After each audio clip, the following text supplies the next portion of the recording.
কুরুক্ষেত্র যুদ্ধের শুরুতে অর্জুন অনিশ্চয়তা হয়ে পড়েছিলেন, যুদ্ধের সিদ্ধান্ত নিতে পারছিলেন না। আর এই অবস্থায় ভগবান শ্রীকৃষ্ণ তাকে নিজের বিশ্বরূপ দেখান।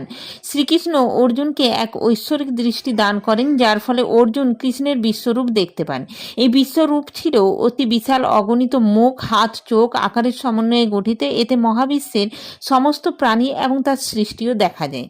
অর্জুন তা দেখে হতবাক হয়ে যান, তিনি একই সঙ্গে ভয়ও পান। এই দর্শন ছিল শ্রীকৃষ্ণের অনন্ত শক্তি এবং মহিমার প্রতীক, যার মাধ্যমে অর্জুনকে কর্ম এবং ভক্তির পথে চালিত করে। এর মাধ্যমে অর্জুন সমস্ত বিশ্ব ব্রহ্মাণ্ড প্রত্যক্ষ করেন। সেখানে স্রষ্টা ব্রহ্মা পদ্মের উপরে বসেছিলেন।